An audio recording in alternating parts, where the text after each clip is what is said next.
Plus 49. Bienvenidos to another edition of Plus 49. I am your host, Sigrid Arteaga, and I'm thrilled to have you with us today.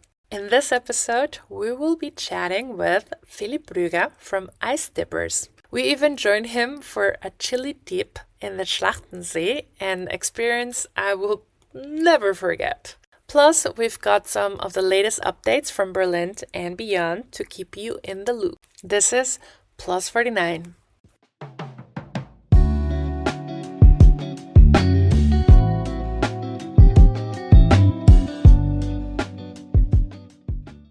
This year, Germany witnessed an unprecedented surge in sick leave rates among its working population. Figures from the Techniker Krankenkasse, the nation's largest health insurance, revealed that from January to November 2024, insured workers were on sick leave for an average of 70.7 days.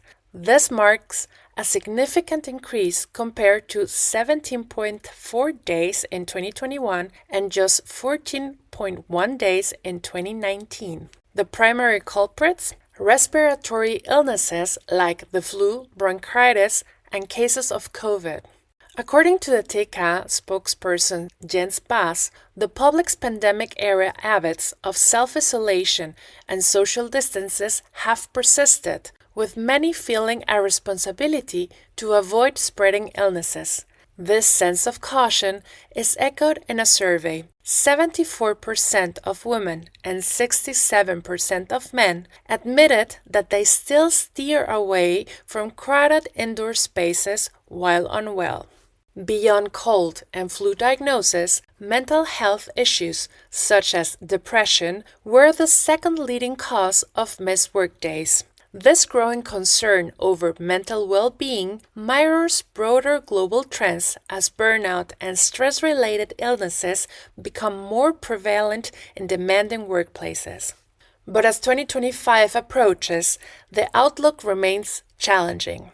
The Robert Koch Institute has warned of an impending flu wave in early winter, with hospitals admissions already climbing by 27% by the end of December. Similar patterns are reported across Europe, with neighboring countries like the UK seeing thousands of flu-related hospitalizations. To mitigate the impact, German health officials are urging vulnerable populations to get their flu vaccinations. The Standing Committee on Vaccinations has stressed the importance for those over 60, individuals with persisting conditions, and healthcare workers. This record-high sick leave rates highlights an urgent need for workspaces to adapt, whether by fostering more supportive environments or encouraging health-conscious practices. As the nation grapples with these challenges, maintaining balance between productivity and well-being will be crucial in navigating the year ahead.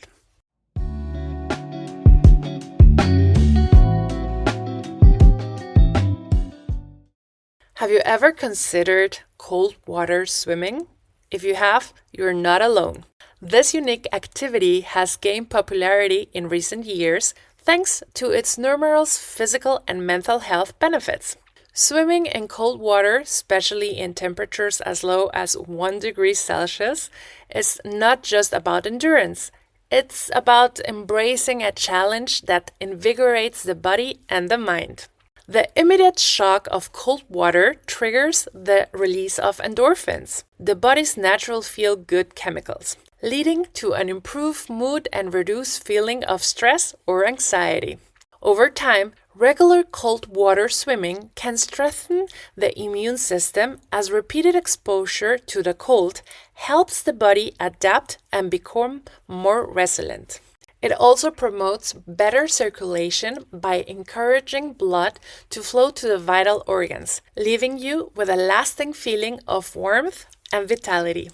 But before you jump in, it is important to prepare.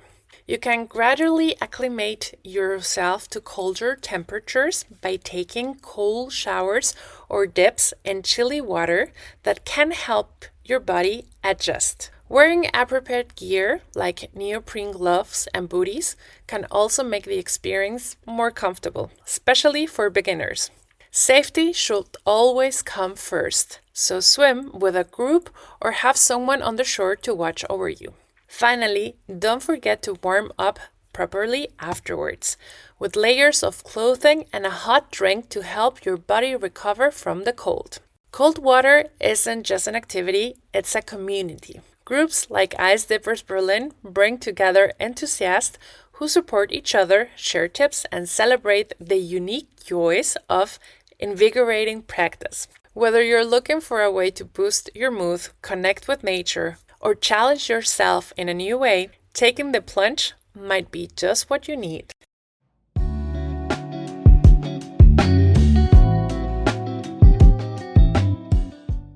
Today is our 30th episode, and that's why we're even more happy to have Philipp Brugger from Ice Dippers with us. Hi, Sigrid. So glad that I'm being here on your 30th anniversary podcast and like to discuss about our activities at Ice Dippers. I think for every international that is kind of scared or already looking into warm weather, the natural question is, why do you want to go into cold waters and swim there?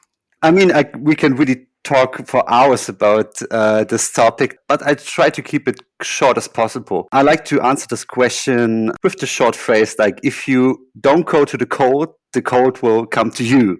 And this is one of the reasons or something which motivates me to go ice dipping, to boost up my body, because there are several benefits there of being exposed to the cold to activate your body there. But this is one of several reasons I like to do ice dipping there. And basically, yeah, this is how I would answer this question in first place. But also several others there, because the Berlin winter, or winter in general, it's awful. Yeah, it's totally awful. And it's gray, cloudy weather outside. Our mood is way more down than usual. And then you really need to do probably the opposite to make things better. So you need to go to more colder places. And if you can't leave Berlin, just get into the water. Yeah, get into the water. Basically, this is the main motivation behind this crazy activity in first place. So you're a big community that is going into the water. How many people and how does it Ice Dippers work? So basically, Ice Dippers is a group of 5 people right now, which organizes these dip events there. Right now, we have 3 locations in Berlin. So we have the Plötzensee in Wedding, we have Altstrahlau in Friedrichshain, and we have the Schlachtensee down there in the southwest of Berlin. And every Saturday, we organize these dip events, which have a total right now 120 up to 150 participants. And this we are right now in general in year 7 right now. And over the years, more and more people came because they saw, okay, other people are going to the cold water, so it can't be that bad. Come on. And this is basically what it works. We start at the first weeks of November, going through the whole winter, no matter how worse the conditions are, and quit our season at the end of March or whenever it's just not cold enough anymore. So, Philipp, Ice Dippers. Yeah. How would you say that the experience between Germans and internationals works? I mean, first of all, at Ice Dippers, it's generally, we have really an international community, people coming from all over the world, and that you can see basically at our dip events. So mostly, of course, even though for Germans, it's like a really cool experience because you see so many people coming from all over the place and you hear mostly English than German. And for them, it's also something kind of like really new. I mean, the first big difference is there that the Germans are more used to this nude dipping activity. So you can really tell the difference with people, having their bathing clothing with them. You're going nude inside of the Schlachtensee. Some people do, but the majority wears bathing clothes. There's also kind of really cool aspect about Berlin between West and East, because all these FKK nude dipping is formerly known as the way of doing something. And there you can really tell the difference between the former East and West, because on our location in the East at Alstralo, you see more people skinny dipping than in the West, but it's really up to everyone. So, but this is kind of like first difference that people are just shocked. Okay, people just go into the water in public with no clothes on, but they don't really understand afterwards why are people are doing this, because it's just part of the culture. And this is one of the first differences between the internationals and the local Germans. But in general, I believe that what you do, it's an amazing way to bond, to integrate, because you're doing an activity without really needing to talk. But afterwards, it's something so exciting, I would say, that once they come out, they kind of feel a certain amount of camaraderie, like a feeling of belonging. Yes, sure. So you have this kind of community feeling in every kind of way. It just even start how we begin our events. So what people who never done ice dipping before. So here's just a short procedure of what we are doing here. So first of all, we just start greeting everyone, just say hello to everybody, and then we ask first, are there any newbies with us? So we just explain what we're doing in a matter of seconds, and we just start with the first part of our activity. That's the breathing method. So we follow the Wim Hof breathing method. Wim Hof, the popular extreme sport athlete from the Netherlands. And he just promoted the breathing technique, which got inspired by monks in the mountains. And it just consists of controlled hyperventilation. So we just start together by breathing together 30 times in and out. And with the 30th exhalation, we hold our breath for 1 minute. And after the 1 minute, we breathe again, hold our breath. And we do this 2 more times together. So while we are doing this, first of all, this has a pretty good mental sharpness there. So the bonding itself, you have 30, 50 or 70 people just being together. And it's a way good way to relieve stress from your body. So whenever you feel kind of like, because when people come there for the first time, they just feel like a little bit anxious. They don't know what's happening there. And by doing the breathing, they know, okay, the body cools down a little bit, is in a more relaxing state, and you really lose the anxiety of what's coming next, and that is the cold water. So even though there, of course, there are some other health benefits there. So due to the hyperventilation, our oxygen level increases first, and our CO2 levels decreases. And then with the breath holding phase, we hold our breath, and this can trigger other physiological stress adaptations, and just improves our CO2 tolerance as well as our general stress tolerance. And after that, we just undress ourselves in bathing clothing or not, and then we go in together with a big scream and release all the last stress we had in our body, and just go into the water.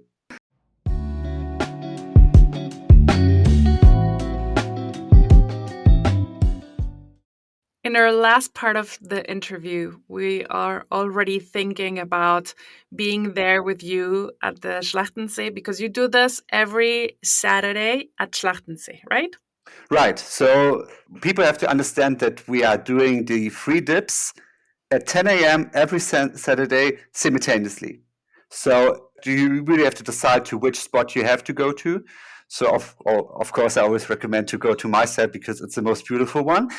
Yeah, there you can really decide there, but you can also try out the other spots there. We also have a fourth group right now, which visits the spots in Lakes and Brandenburg, northeast from Berlin there. So if something wants to have something more fancier, so I would recommend going there. And basically, yeah, and this is like Saturday, 10 a.m., over same. So you can really build up a routine. So you do this in a group, and this makes it way more fun than just doing it on your own, which I don't really recommend as a beginner.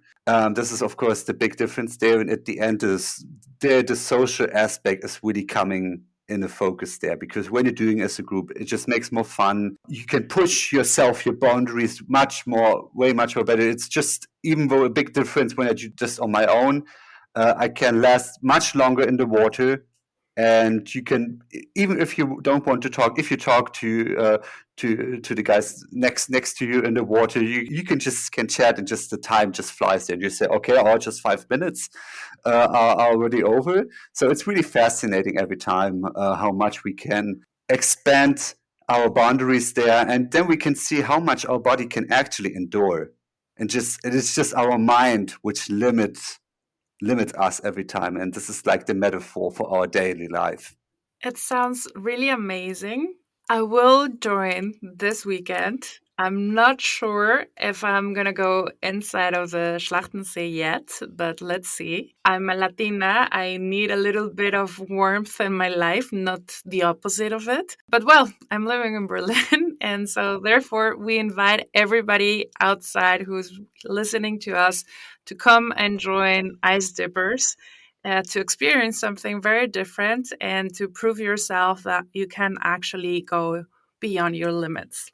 Philipp, thank you so much for being here today. And I'm more than happy and excited to be there with you on Saturday. And let's see how that works out for me.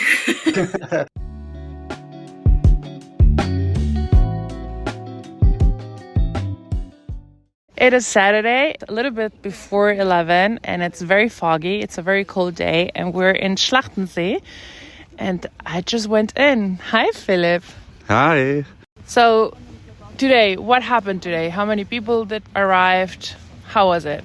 So today we really had a lovely dip. Today we were 43 dippers together in the water, which is, I think, for this season a new record there. So even though when we hopefully get the ice and then in the next 2 weeks, then we will be even more or even double the number. And I was really surprised that so many people came today, because it was really cold today. And maybe a lot of people maybe have right now lying in bed right now having the flu. But I'm pretty surprised that ice dipping really promotes the health benefits of boosting our immune system.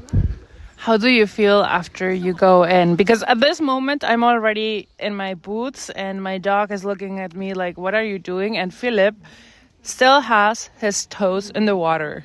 Yeah, so personally, I'm not the person who stays in the water that long. I really prefer enjoying the afterburn effect, staying in my bathing shorts or in my bathing shoes there, because this is how I really enjoy the cold there. I really like to enjoy the cold in a controlled way.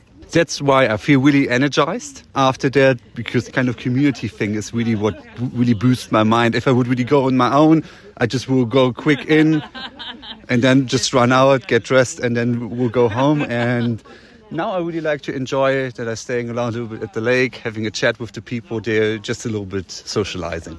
You told me that you're actually a Berliner and that you learn how to swim in this lake. It is not that often to meet real Berliners. Yeah, that's absolutely true. I consider myself the last one of my species, because many of the local Berliners unfortunately left Berlin there. But if I have to be the only one to keep the flag high of original Berliners, then I'm pretty proud to do that task. But the people that came today, they were all most of them were Germans, right? Yeah, the majority at Schlachtensee are Germans there, but it depends from time to time. We also have a quite international community there. And but that's what I really enjoy. So you really have here the clash of the nationalities or social or age groups there. So it's a pretty good bunch of mix of people there, and it's just so great. So even over the years, so many friendships has formed there. People went going on vacation together, and they told me afterwards, so without you, we wouldn't do this together. So it really makes me proud to put this project forward there and just give so much joy and energy to the people. This was definitely a great experience. We're currently live here. As you hear, there are people who already went in and are having a hot chocolate, or they brought snacks with them. A couple of dogs are also here, which is great. It is a very nice community. I came out of the water and people actually helped me clap, which I was so proud of. So it's really a great project. Thank you so much for inviting me. Thank you much for joining us. So join Ice Dippers. We will share the location and all the information in our show notes.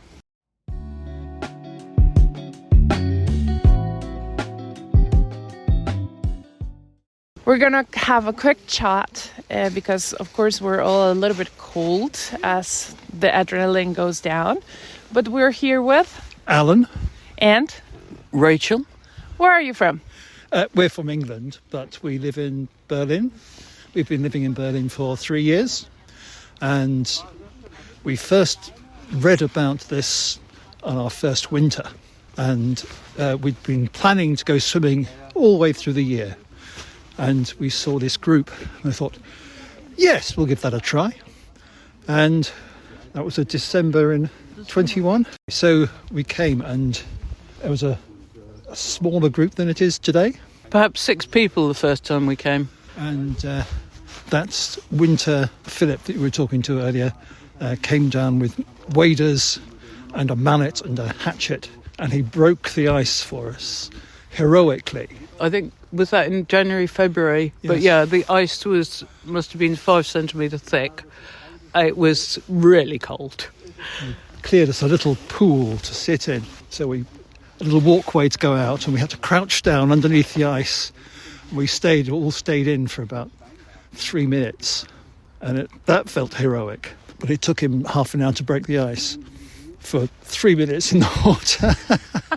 But the swans were really happy because they could get into the water through the hole. Oh, of course. The whole lake was frozen that day. So when you came to Germany, did you already know how to speak German? I studied German at school, but I didn't pass my O-level. It's been a struggle. I'm an older person, and any new words just go in one ear and out the other. And Rachel is much better than me.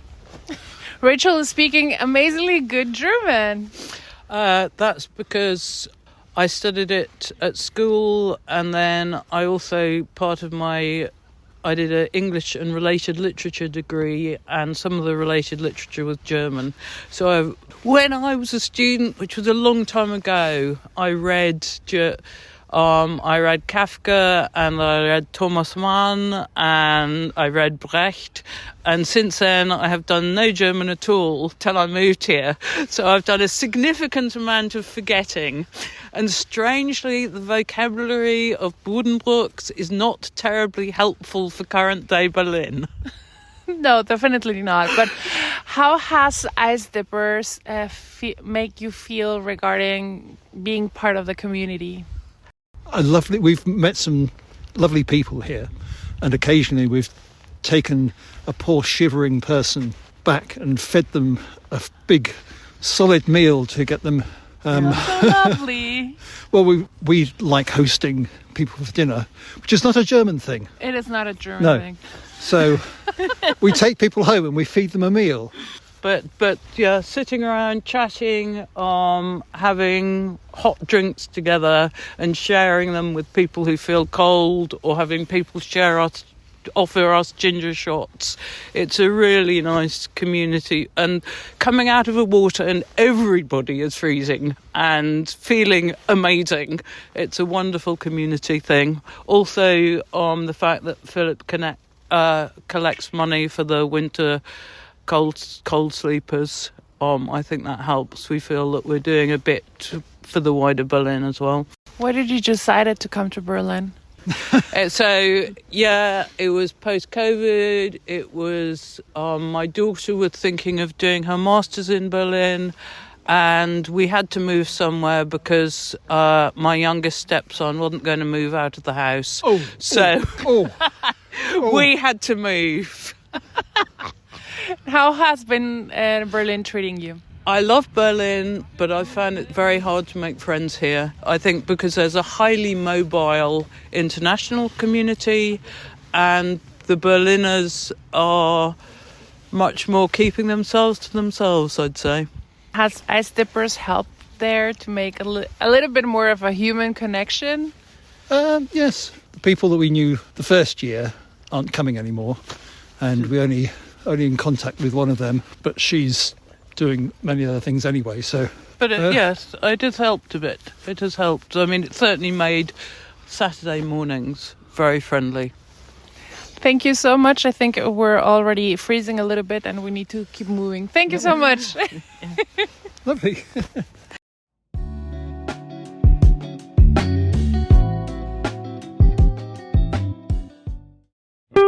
Plus 49. Ask a German. My name is Jen and I'm from Guatemala and I've been living in Germany for 12 years. And when I moved here, I had this image that Germans are always on time. So I would like to ask you, Yvonne, as a German, are you guys always on time or are there any exceptions? My straightforward answer is no, absolutely not. I think this is one of the beautiful romanticized images that the German marketing team has portrayed very well to the world, that we are always on time. I would say the majority of times we are. So that's where it comes from, I guess. But definitely not always. If you really bluntly say always, no, absolutely not. But I would say the difference being, especially to your culture that you've described from Guatemala, is that we are usually never late in terms of 30 minutes, 60 minutes, 90 minutes, right? So usually, let's say, I can just give the example from last weekend. We had a breakfast brunch. We invited a couple of friends, well, 2 couples, and we said 10:30. And at 10:10, so 20 minutes before the meeting time, we got the first WhatsApp from a German friend saying, ETA is 10:35, sorry, they'll be late 5 minutes. And in that moment, for me, that is no longer being late. That is actually being on time because you communicated. And 10 minutes before the meeting time, the other couple wrote, which is half German, half from the US, we'll be 5 minutes late, sorry about that, see you soon. So what we do is the moment we will be late, and late in this moment is literally 2 to 3 minutes, we communicate that beforehand so that the other person waiting, whether it be a German or not, knows it and doesn't feel like someone is wasting their time. Yeah, that is so true. And I would say even more when you are on time, you're not on the spot time. Usually you arrive 5 minutes before. Correct. Because 5 Minuten vor der Zeit ist des deutschen Pünktlichkeit. Exactly. So I would agree. From my experience as well, I would say the big difference is that you communicate. When you're late, you're aware that the meeting time is at whatever time it is, and you communicate if you're going to be even 1 to 2 minutes late. Yeah, true.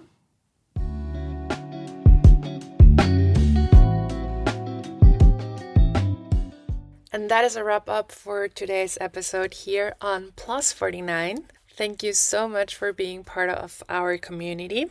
And thank you, of course, to Philipp for sharing with us his journey and his ice dippers. Thank you, Marlene Baja. She's our producer. We always appreciate her work very, very much. And of course, if you have any suggestions, recommendations, or whatever you want to share with us, just send us an email and follow us on our social media as well in our newsletters.